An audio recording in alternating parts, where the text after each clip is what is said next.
Mission 2024 को लेकर BJP का टारगेट सेट है। 2019 में जिन सीटों पर बीजेपी जीती, वहां दोबारा कमल खिलाने की तैयारी तो है ही, साथ ही हारी हुई सीटों पर भी भगवा लहराने का प्लान है।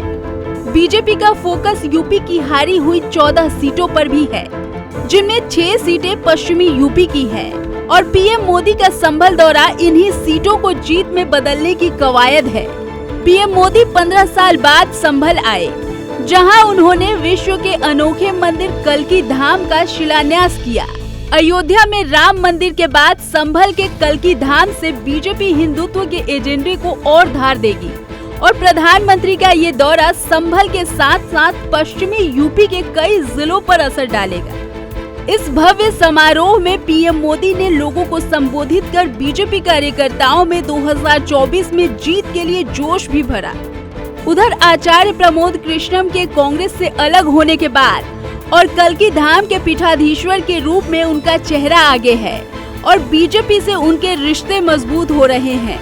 प्रधानमंत्री का संभल दौरा बीजेपी के लिए गेम चेंजर साबित हो सकता है। सवाल उठ रहा है कि आखिर बीजेपी के संभल दौरे के मायने क्या है।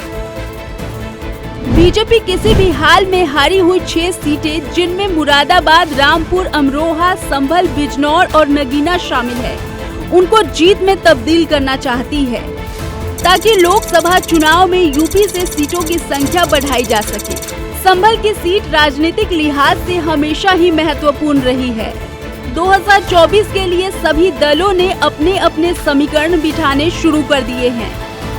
सियासी लिहाज से देखें तो यहाँ बीएसपी और समाजवादी पार्टी ने सबसे ज्यादा राज किया है। यहाँ से 11 बार यादव प्रत्याशी जीते हैं।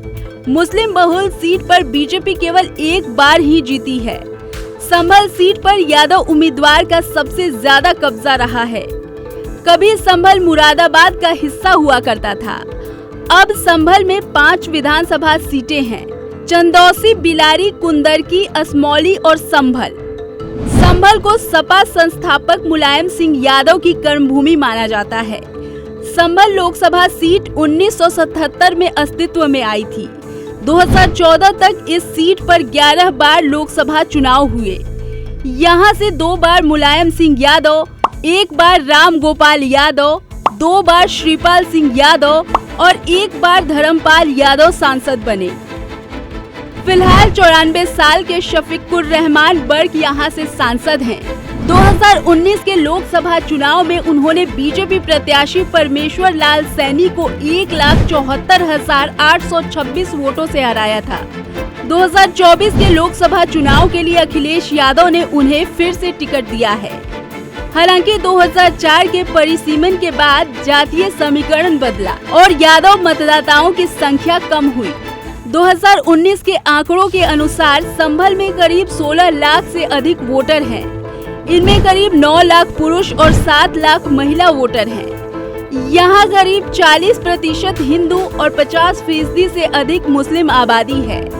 मुस्लिम वोटर्स की बात करें तो करीब 8.5 लाख मुस्लिम वोटर्स हैं, जबकि अनुसूचित जाति के करीब 2.75 लाख, यादव 1.5 लाख और 5.25 लाख में पिछड़ा और असामान्य वोटर है। फिलहाल आंकड़े जो भी कहते हों, लेकिन बीजेपी को पूरा यकीन है कि मोदी के चेहरे पर सभी आंकड़े इस बार ध्वस्त हो जाएंगे और पश्चिमी यूपी की सीटों पर कमल खिलकर ही रहेगा।